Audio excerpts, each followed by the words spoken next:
If you're looking to add a little variety to your traditional POV action camera footage with the camera mounted on your helmet, your handlebars, your chest, wherever, it's where the Hoverair X1 Pro Max self-follow drone can come in. This is the first drone that I've ever owned, and I've had a blast with this thing. I've gotten some really cool perspectives using this. Now, I've used 360 cameras, and those are great. You can get some great footage from those, but the problem is you've got to hold the selfie stick in your hand or mount the selfie stick on your handlebar. This is so easy to use, which is what I really like about it. You don't have to use a remote control. Now, they do make one that you can use, but you don't need to use it, and I have not used it. You can use your phone to control it, but the best thing to do is just to hold it out, hit the button, and let it follow you. So I'm going to talk about my experience using the X1. Now, the Pro Max shoots in 8K. The regular Pro shoots in 4K. Now, I'll say I mainly use this in 4K because the video coming out of this is so clear that I just haven't felt the need for 8K because of the additional file size. But it's there if you want to use it. I also like how light and compact this is. So it's 192 grams. And what you do is when you're ready to use it, you just unfold it like this. Like I said, hold it out, hit the button, it'll follow you. When you're ready to put it away, all you have to do is fold it up, and it easily fits into a jersey pocket in the back, a camelback, a hip pack. Yesterday I used it in North Carolina in my hip pack, and I didn't even know it was there until it was time to take it out and use it.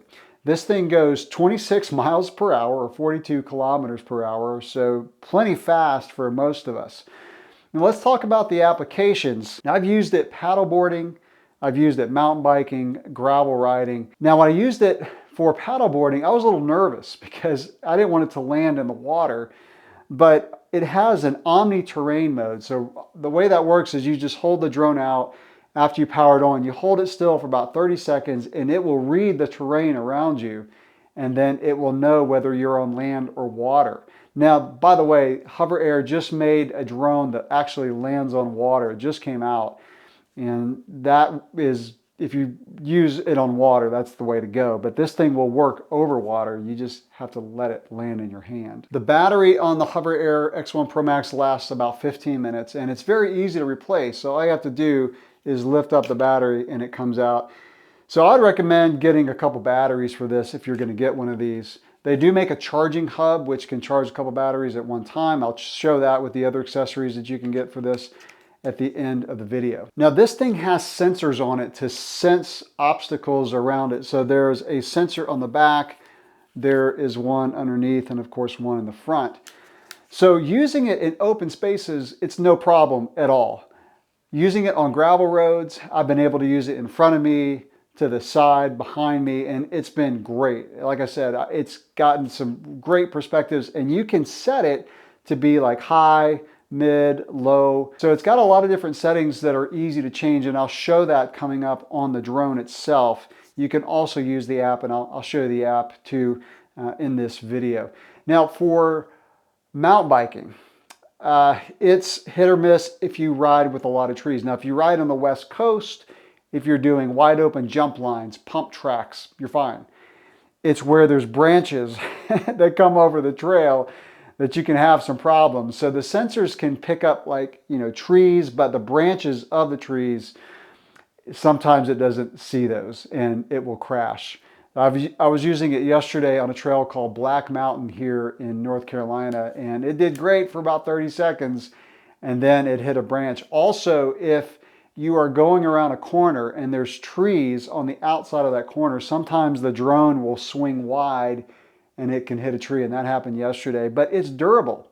So the cage around it is very flexible. It's basically designed to bend. It's designed to crash. Just like crumple zones of a car, the cage of this will bend. Also, the blades are replaceable. If it crashes, it's typically not a big deal. In fact, yesterday it crashed so hard that the battery came out. I had to look for the battery, but it survived. I put the battery back in and kept using it. So the way that this works is, like I said, you unfold it and then you power it on by holding down the center button for about 3 seconds, and then you will get a little display and you'll hear the fans start to kick in.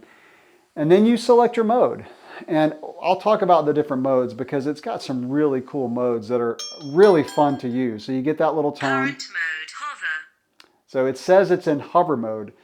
Hover mode just means it's going to stay in one place. It'll follow you, but it won't come close or go far out or whatever. It just stays in one place so you could walk away from the drone. I'll just use that as my demonstration here. And I'm inside because it's been raining and I'm in an Airbnb and there was a rooster crowing outside. Seriously. And all I'm going to do here is I'm going to tap the center button and it's going to start hovering. Continue. Hover.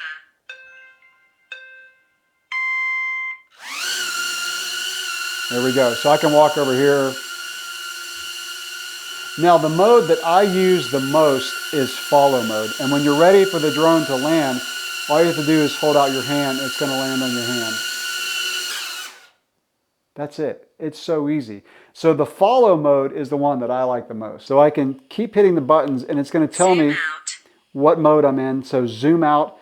Zoom out is where it will zoom away from you. It'll shoot a video as it's moving away from you, and then it'll shoot a second video as it's moving back towards you. Really cool perspective. Follow. That's the one that I like the most. Now you can also change how close it is to you and how low it is. So if I hold the button down, the arrow on the right, it's going to go into flat, and I can hit the arrow again, go to high. So high just means it's going to be higher above you. So high, low, or flat. So low is going to be fairly low. And then when I'm ready to select that mode, so I'm going to leave it on flat. And then what I'll do is I'll just hit the center button and I've selected that. Now I can also select how close I want it to follow. So I'm going to hold the left arrow and then it'll start flashing. And right now it's on close. You got far, mid, and I'm just going to leave it on close. Again, hit the center button. That's all there is to it. So let me show you some of the other modes. Indoor follow. So if I just want to walk around, so I did it yesterday where I just walked around this Airbnb and it just followed me around and it read the walls, everything. So like I said, normal big obstacles, it'll see it. It's just the little ones like branches that stick out on a trail that cause the most problems. So a couple. Cycling mode. Okay, cycling mode. I think that's the one that I used yesterday. It was. Follow cycling. I found that they work very similarly, but why not use cycling mode when you're on a bike? Ski mode. Ski mode. Dolly track. So dolly track means it's going to follow you, but it's going to stay in front of you. Now, I wouldn't use that in a high-speed situation, but like if you're walking or riding, like I did it on a gravel road at 15 miles an hour, I probably wouldn't take it up to 26 miles an hour in dolly track, but it gets the front of you, which is really cool. Bird's eye. I love this one. So this, you can select how far up it goes. So what it's going to do, it's going to go straight up, get a video as it's going up, and straight back down and get a video as it's coming back down. And you can tell it how far up you want it to go. So I set it to 100 feet. Yes, 100 feet. You can also do 50 feet, 30 feet, 23 feet, or 16 feet. And so that's just a really cool perspective. So like I said, the cool thing about it is just the unique footage that you can get. Now, does it record sound? Technically, it can.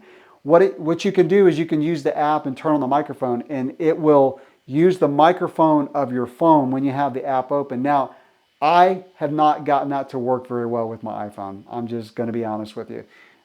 So supposedly it filters out the noise of the blades, but I just haven't gotten it to work.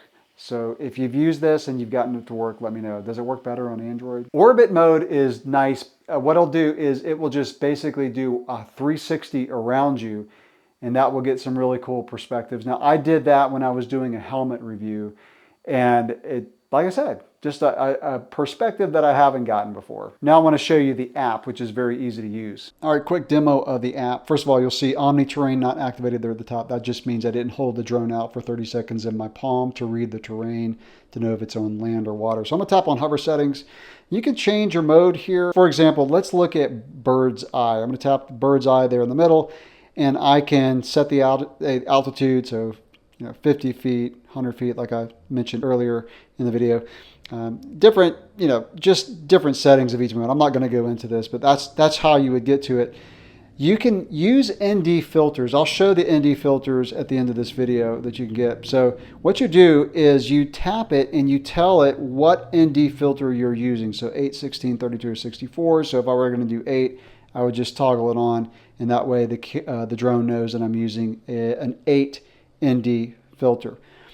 The microphone, that's how you can set the noise canceling. As I mentioned, I really haven't gotten the microphone to work.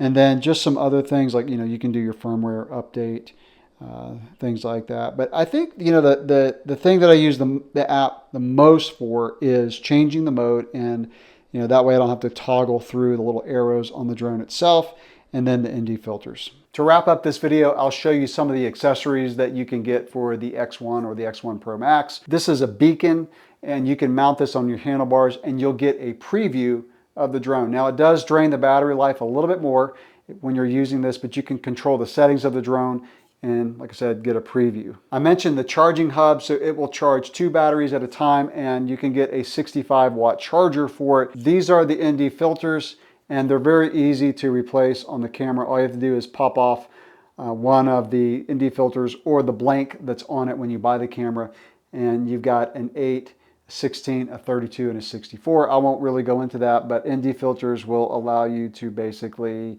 slow down the shutter speed and get more of a blurred image when it's really bright out. If you're using it in thick woods, when it's not too bright out, you don't need them, but if it's really bright and sunny, you can just get a better image with the ND filters. So that's the Hoverair X1 Pro Max self-follow drone. Definitely the easiest drone to use, and definitely a way to get some really cool shots that you can't get with a traditional POV action camera. Have you used one? Let me know in the comments below what you think. And if you have any other questions, drop those in the comments as well, and I'll get to them as soon as I can. Thanks for watching.